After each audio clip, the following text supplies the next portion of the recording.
Music and the media have always been attached at the hip. Great artists like the Beatles knew this, and their ability to interact with journalists played a huge part in their explosion of popularity in 1963 and 1964. On this show, in the Season 1 episode called Kissing Cousins, I talked about how unfavorable media coverage helped derail the career of Jerry Lee Lewis. A great review can make a big difference in the career of any musician. Aaron Badgley is a music journalist based out of Toronto, Ontario, and he writes and interviews for The Spill magazine and has recently also started writing for British radio station WA12. During his career, he has met some incredible people, and I look forward to sharing our conversation with you today. If you know of anyone who might enjoy listening, please let them know. And now, let's meet music journalist Aaron Badgley. Welcome to the Stueytunes Show. These are insights and commentary on the music and musicians that shape our lives. And now, let's go back to class with your host, Tony Stewart. Hi, Aaron. Thanks for joining me today. No problem. Nice to be with you. Nice to join you. And how's the weather there in Toronto today? It's a steam bath. It's pretty hot. Yeah. Very humid and hot. Same here. So we're going to, because I know you're a Beatles fan, I'm going to dive right in with some Beatles talk, and I'm going to make a statement, and I want to see from your perspective as a music journalist how you feel about this. So the question is, I think that the Beatles' friendliness with the media early on was probably equally responsible for their explosive success as was their ability to play music. So what do you think about that? Well, I would agree. I think that they were the first first pop band or pop artist to really engage the media and use it. I mean, people like Elvis and people prior to that, they didn't avoid the media, but they were very short, very brief answers and just kind of, did what they had to do. The Beatles courted it. The Beatles welcomed it. I mean, you look at the 1963 before they broke in America, they were doing BBC sessions, which if you listen to the BBC sessions on the BBC album, or if you're lucky enough to have some bootlegs like I do, they're hilarious. The Beatles are absolutely hilarious. And they would come into North America and they would do these press conferences or be interviewed, and they were witty, they were funny, they were sharp, and always interesting. And remarkably photogenic. I guess you could say they were the first boy band, but I hate that, but it's true. I mean, they were pinup boys too, right? They just knew how to use the media. What's even more remarkable about that is that these guys are four working class kids from Liverpool, and yet they knew what they were doing. Yeah, that's very true. And I mean, that always surprised me. I also noticed that when I watch Hard Day's Night. I watch that film all the time, and it's just so impressed with how photogenic they were. Well, and that's a really good example of their wit, because that press conference scene was ad-libbed. I mean, that wasn't scripted by the writer. The famous John Lennon joke, "How did you find America? Turn left to Greenland." George, I still giggle at Me every too. time. And asking George, success changed you? Yes. But they also had the goods to back it up. I mean, they were, they had the talent and the music that backed up whatever they're. Another good example, if you get a chance to watch the movie 8 days a week of their touring days, fascinating. It's a brilliant film. Ron Howard put it together, and their humor, and they are photogenic. They are wonderful guys. So, and I'm a diehard Beatle fan, and people will know that. If you know me, you know I love the Beatles. So. Well, yeah, exactly, and that's why I figured I'd start off with some Beatles talk for you there, and we're going to stay on the Beatles talk for a little bit because you've had a pretty long career as a music journalist and in various media, and you had a syndicated show called the Beatles Universe. So, can you tell us a little bit about that? Yeah, that was a show that I ran for 5 years, and I produced it here in Toronto with another gentleman, Eric Walker. And the whole idea behind the show was to kind of spread out beyond the hits. So, I mean, everyone knows "Hey Jude" and "I Want to Hold Your Hand" and "Come Together," but I wanted to bring in stuff that people might not have heard, different versions. I brought in some pretty, I thought, interesting interviews. And then I would go into solo stuff and stuff that you may not know that the Beatles were associated with. So I could play a song and kind of go, why is "Fame" by David Bowie in Beatles Universe? Well, that's John Lennon co-wrote it. Or, why are you playing, certain Mine for Me by Rod Stewart from the Sailor album? Well, that song is written by Paul McCartney for Rod Stewart. And a lot of people didn't know a lot of this stuff, and it's kind of gotten lost over time, and it's interesting, I think, and people, I got a good response to it. I miss doing the show tremendously. So Is it possible to still check out the show anywhere, or? no, I don't. There was a website up to last year that had it, and I could send you information. I don't know if they're still running it. They did run it kind of on a, what do you call it, a podcast kind of thing where you could listen to the old shows, but I'm always thinking about resurrecting it. So who knows? Yeah, that would be well, always time for the Beatles, right? Always time for the Beatles. So obviously there's a real marriage especially since rock and roll started. There's always been such a marriage between the media and the music. And, a good review has always had that ability to push an artist forward or really hold an artist back. Have you ever, in your days, given a review that an artist has not been happy with, or has ever contacted you and said, why'd you say that? Or Yes, I have. I wrote a review, and I'm sorry, I can't remember her name. She's a blues artist out of England. And I said it's a really good album, except there's a couple of filler tracks. So it's not even a bad review. It's just I said there's a couple of filler tracks. I got this email. What do you consider filler? What songs were filler? Nothing was. And I thought, okay. But the funniest time, this one still makes me laugh, is I reviewed an album by Dave Davies of the Kinks. And in the review, I said he was the founder of the Kinks. Well, I got an email the day that went up there. I got an email from the Ray Davies people saying he did not start the Kinks. Ray Davies, in fact, started the Kinks. So then I changed it to, his brother Ray Davies. Then I got an email from Dave Davies going, well, I co-founded the band. So there was this battle of emails between the battling Ray, and they have a history of fighting. So finally we settled with Dave Davies, who co-founded the band The Kinks with his brother Ray. It was so funny, but it was a bit nerve-wracking too. But can I just say my favorite bad review of all time? Yeah, sure. Rolling Stone magazine, 1978. Album was Cornerstone by Styx, S-T-Y-X. And the review is 2 words, Styx, then Stinks, S-T-Y-N-X. It kind of sounds like the review from Spinal Tap too. I'm not going to say that just in case there's any kids listening, but yeah, I know what you any rock and roll fans are going to know what I mean right away. Exactly. So what made you decide to become a music journalist? What really, did you have a particular person you looked up to, or a couple of people, or? Well, I looked up to, so as with many people, back in the 70s, there was Rolling Stone, which started in 67, which was really the first music magazine. And then there was Crawdaddy and Cream. But then in about 75, I discovered the British media and, NME and Melody Maker and all these things.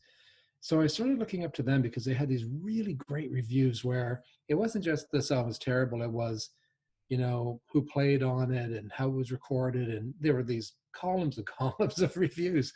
And I really, really liked, Charles Murray, for example, from England. He brilliant stuff. And I would just, and then I was lucky. I had a radio that could get shortwave. And I used to listen to John Peel from the BBC. And it was great. I just kept thinking that's what I kind of want to do is write about stuff that people may not know about, or try to attract attention or put a spotlight on stuff that might not necessarily get a spotlight, Mm-hmm. So what would be, do you have a favorite career highlight so far? Like after the break, we'll talk about the Spill magazine, but Sure. do you have maybe a career highlight that stands out off the top of your head that was, wow, I can't believe I bagged that interview, or, Yeah. For me, there's 2. One is I got invited to a Ringo Starr press conference and I got to ask him questions, which is really funny because at the very end he said, "Do you want a photograph?" And I had this cheap camera. I said, "Yeah." So he posed, and if you look at all the photos I took, they're all blurry because I can't stop shaking.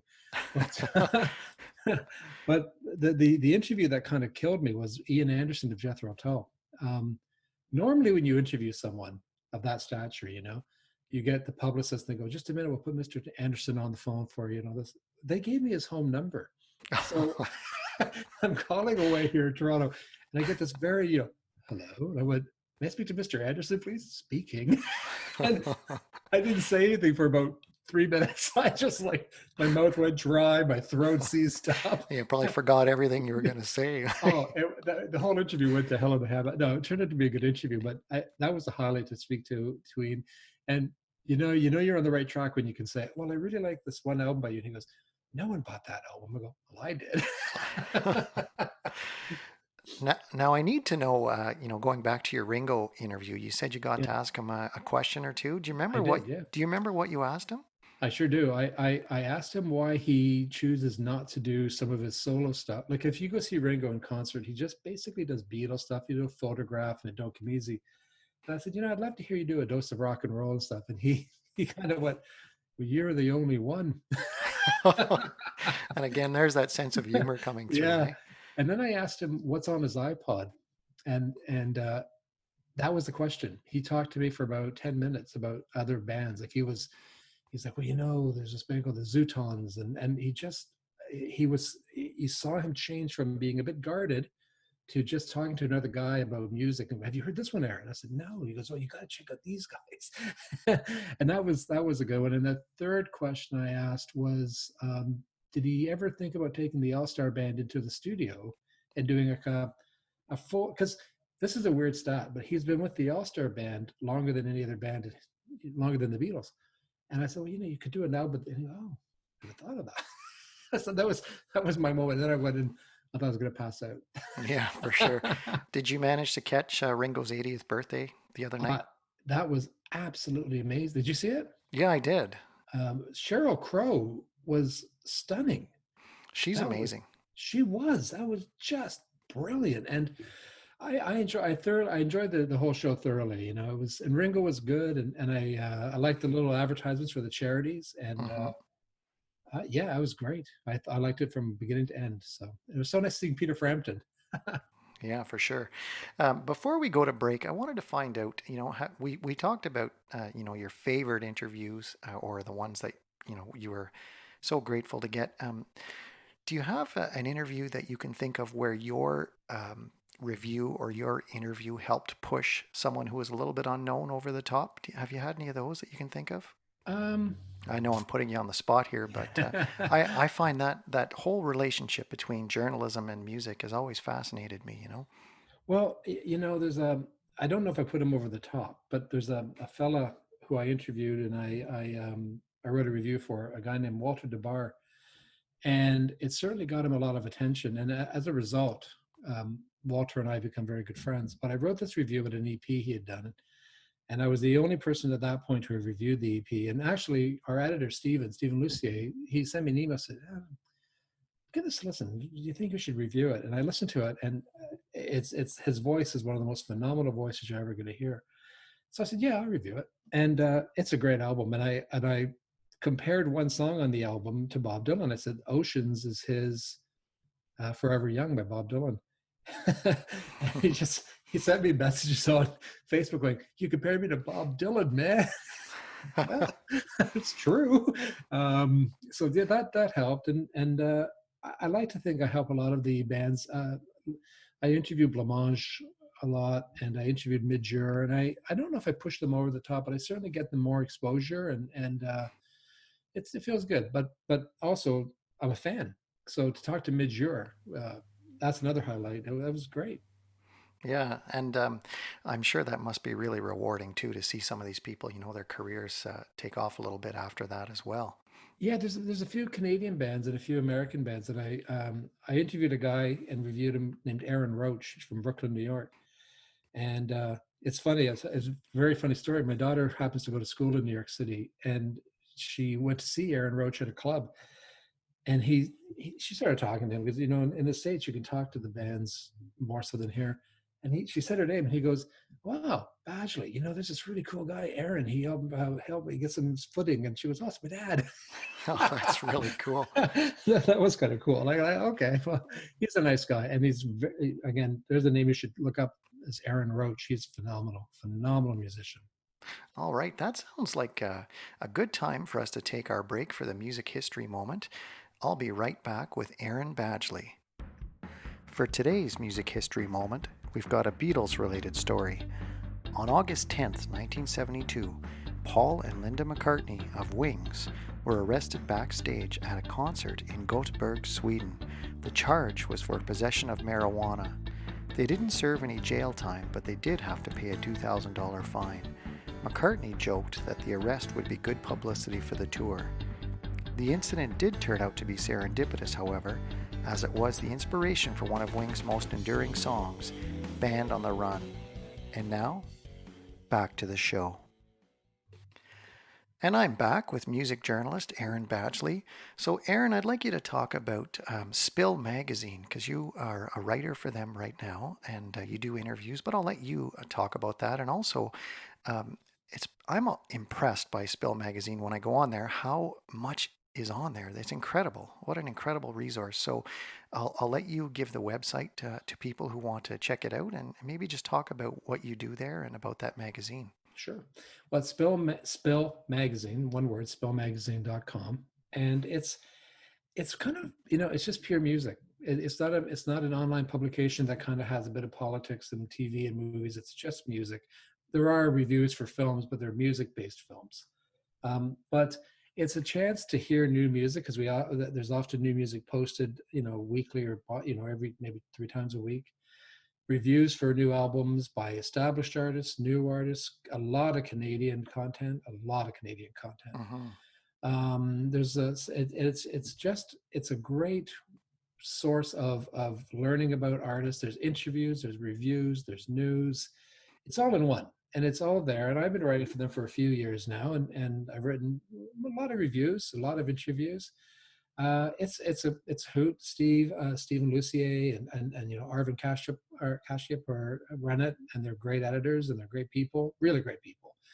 Lots of freedom, and I have a blast. I have a great time. It's good. And for someone who's listening, maybe an aspiring music journalist, how do you get let's say a position with Spill Magazine or something similar? What's the process involved? Well, as the great Stephen King once said, if you want to write, you have to write. You just keep submitting. You ask them, can I write a little bit here? Can I send you a sample of my writing? And that's all I do. I mean, all I did. I've been writing since I started writing in Ottawa. I was writing for the Ottawa U newspaper. And then I started getting gigs with some local papers in Ottawa, and it just kept growing. You just kind of keep building on what you've done. There's no age limit. I mean, Brian Williston is a friend of mine who's just started writing, and he's my age, and just started writing a couple of years ago. You just put it out there that you want to write, and there's tons with the internet, tons of opportunity to write and develop your skill. All right, that's great advice. So you've also just landed a new gig, and congratulations on Thank that, you. because that's pretty special. And it's with WA12, and I'm going to let you describe what that is, and because you'll do a better job than I will. Not necessarily. So tell us about WA12, because that's really exciting. Yeah, I'm really excited. This is a thrill, and I tell you, it's proven to be a challenge too. WA12 is an independent station out of England. And again, it's one of those stations that has a dozen formats. I mean, you can listen to it at different times. You can hear different genres of music. I happen to be involved with a fellow by the name of Garth Musk, and he has a show, and it's on every Tuesday, 1:00 our time, Toronto time, in the afternoon. So I guess that's 6:00 UK. And it's all new electronica. And so this is how the things connect, right? He read my reviews on a lot of electronic bands that are coming out of Europe, because I was writing for Spill, and I was covering a lot of the electronic bands because I love that stuff too. And he said, "What do you want to do some stuff for our station? We're looking to expand." So I said, "Yeah." So I just reviewed Muskie. I reviewed an Ottawa band called DD7, who yeah, they're fantastic, and they are connected to Church of Trees, and that's also how I got connected to Garth, was through writing about. I've reviewed Church of Trees. I saw them here in Toronto last year. So it's that connections, right? And not because I knew people, but people were aware of what I was doing, and they thought I knew what I was talking about. Ha ha. So, and I've got a lovely email from Dee Dee from DD7 thanking me for the review, and it's a great. And that's the beauty of doing this stuff, Tony, is that I wouldn't necessarily hear it unless someone said, "Here, review this," and they go, "Oh man," and I'm playing it for my kids and my wife. But isn't this great? Church of Trees has become a very popular band in this house. Let me tell you. So, Yeah, and I mean, you know this, but for anybody who's listening to this show for the first time, if you go back, season 2 here, episode 4, I interviewed Bernard Fraser right. from Church of Trees, and Bernard's a great guy. He is, Wow. and very talented. Yeah, incredibly talented and knowledgeable too. I loved chatting with him. Oh, he's amazing. He's amazing. Yeah. So, for people who are submitting, recommendations for musicians who would like to get their music reviewed, because that's always the tough thing for bands. You're great at producing music, and then you just have to get it out there. And what advice do you have for aspiring musicians who are trying to get their music heard and reviewed, and how do they go about doing that? Sometimes it's sheer luck and on whose desks it lands and such. There's a guy in Toronto named Alex Southey, and you may not know his name now, but mark my words, you will know his name soon. And he sent a link to an EP he had put, or an album actually, sorry, an album he had put out here. And what happens is Stephen will say, "Who wants to review this, this, and this, and this?" And for whatever reason, I go, "No, I'll check it out." So what I'm going to say is the advice is don't give up. Try to get someone somewhere to endorse you. Listen to what you're doing, and not necessarily write it doesn't have to be a glowing review, but just recognize that you're doing this music. There are so many artists, and I tell you, I get emails every day, and if I had nothing else to do, I would literally, promote and talk about these artists. But lots of people are willing to do it. There's a woman named out of Vancouver, Aura Corrigan, who she's blew my mind, and she just sent an album. Then she's got 7 albums out, which I thought, well, she's never given up. So yeah, you just don't give up, and just try to get someone who can endorse you or talk about you or get a mention somewhere. Even a mention helps. And my other piece of advice is, and Bernard would tell you this too from Church of Trees, is no attention's too small. And he sends his music to internet stations, European stations, South African stations. It's exposure. So just keep sending it out. Someone's going to listen. I promise you that someone will eventually listen. Yeah, I love watching, seeing Bernard's updates on where his music's being played. We actually chatted about that during the interview. I know, yeah, I remember hearing that. Because he said he was big in South Africa. I thought, well, that's odd, but okay. Yeah, but that's so cool, right? I mean, and certainly living in 2020 helps with that stuff, Well, there's a band outside of Ottawa by the name of Rational Youth who used to actually be out of Montreal. And I was talking to the lead singer, and we just, I don't know, we just started talking about fan base. He goes, "You know where my biggest fan base is?" I said, "No." And he goes, "Mexico City." Okay. He said he's in French half the time. So there you go. Oh, that's really neat.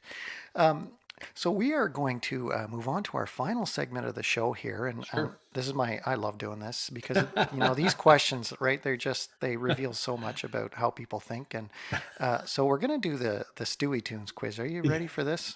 And you've got the questions in advance anyway. Well, I forgot them, but well, here you go. I mean, the first one will be easy because it's Beatles talk, right? Yeah. So. Before I ask you who your favorite Beatle is, which of the 4 do you think has been, and it's pretty, at least 60%, which of the 4 would you say that 60+% of people I've interviewed has said it's their favorite?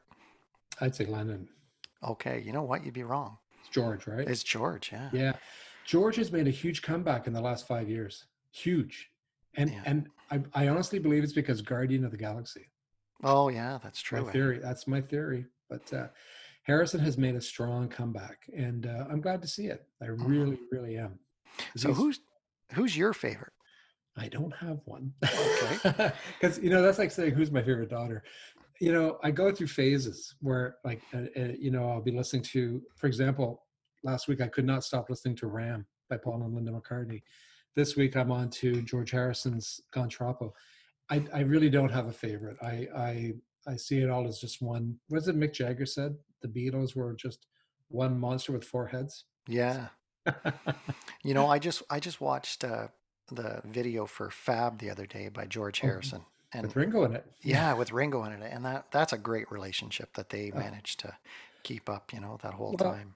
and he even mentioned George in the thing he just put out, like the one on YouTube where he did "It Don't Come Easy," and he said, I wrote this song and George helped me finish it. And George took no credit for that. If you look at the songwriting credits, it just says Richard Starkey. They were very, very good friends. Yeah. Hmm. Now, this one I'm sure is going to be tough because you must see a lot of music, but do you have a live show that stuck out that has been just, wow, that was an incredible live show, um, that stands above all others, maybe? So I always have to preface my answers with there's the Beatle answer and there's the non-Beatle answer. Okay. Beatle answer would be McCartney in '89, which was a phenomenal show. But trying to stay away from the Beatles for a second because that's predictable. You're going to be surprised what I'm going to say. But one of the concerts that impacted me the most was a band called Jaluka. I saw them at Massey Hall in '84. Scatterlings of Africa had just come out. They were a band from South Africa, and they were black and white, and they were a band. They couldn't play in South Africa because of the apartheid laws, and they put on a show at Massey Hall, and it was one of the most brilliant concerts I have ever seen. And I talk about it to this day. Fantastic show. Yeah, it's so great, when you think back to a show that just stood heads and above. For me, it was just a show that happened 10 minutes from my house, and Who's that?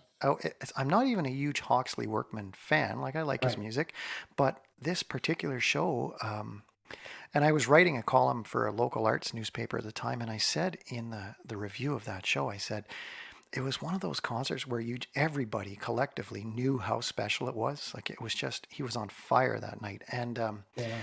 and you were all hoping, please don't let this be the last song. Yeah.